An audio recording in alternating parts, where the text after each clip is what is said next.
Assalamualaikum warahmatullahi wabarakatuh. Saya Sanifah, mahasiswi program Pendidikan Matematika Universitas Bina Bangsa. Di sini saya akan menjelaskan mengenai sejarah filsafat. Nah, filsafat berasal dari dua kata, yaitu philos dan juga sophia. Philos sendiri artinya cinta dan sophia artinya kebenaran, sehingga kita bisa mengartikannya, yaitu filsafat adalah cinta terhadap kebenaran. Kebenaran yang mana nih? Nah, kebenaran yang dimaksud adalah ilmu pengetahuan. Kemudian pada perkembangan sejarahnya diawali pada zaman Yunani kuno, yaitu pada abad 6 sebelum Masehi sampai abad ke-6 Masehi. Pemikiran filsafat muncul pada abad ke-6 sebelum Masehi. Filsafat Yunani berhasil mematahkan berbagai macam mitos mengenai kejadian dan asal-usul alam semesta, yang artinya pada tahap ini rasionalisasi pemikiran manusia tentang alam semesta. Nah, rasionalisasi pemikiran itu sendiri bisa diartikan sebagai pemikiran yang logis ataupun masuk akal. Nah, pada periode ini juga bisa disebut dengan periode filsafat alam. Ini karena munculnya para ahli para ahli yang pemikir alam, para ahli pikir alam, kemudian di mana arah dan perhatian pemikirannya dipusatkan pada apa yang mereka lihat di sekitarnya.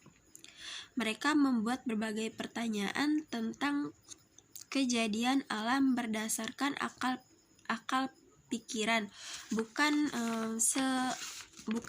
mitos belaka.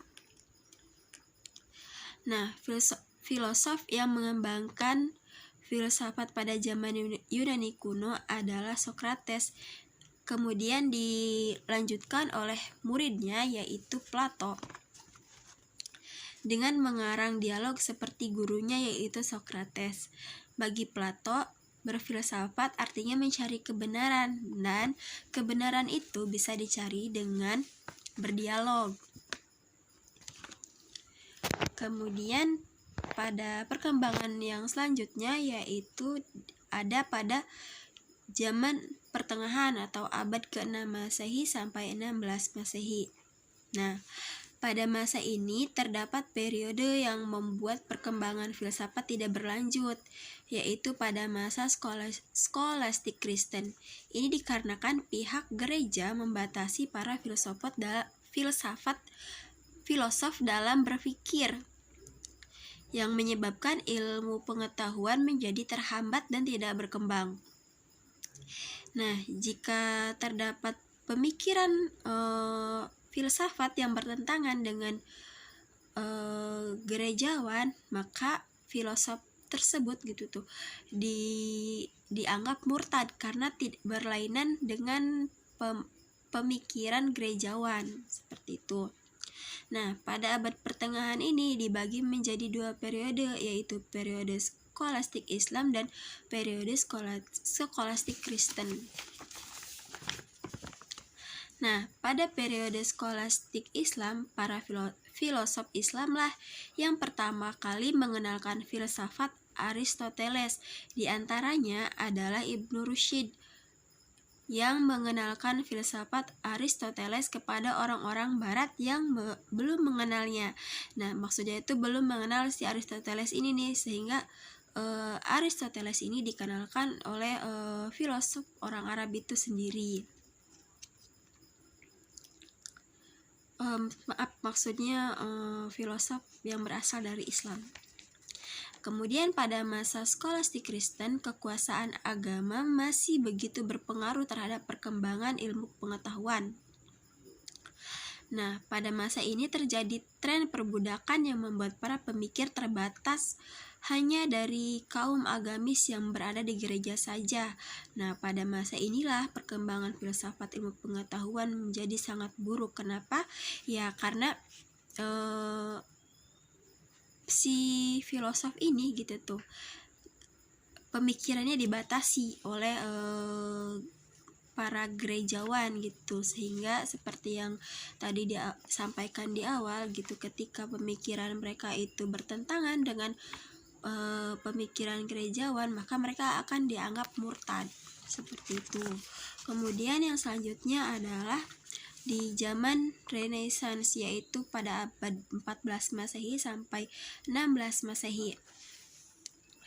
Renaissance adalah suatu zaman yang sangat menaruh perhatian pada bidang seni, seni lukis, patung, arsitektur, musik, sastra, filsafat, ilmu pengetahuan, dan teknologi. Nah, pada masa ini dikenal dengan era kelahiran kembali kebebasan manusia dalam berpikir, karena di sini manusia para filsafat sudah mulai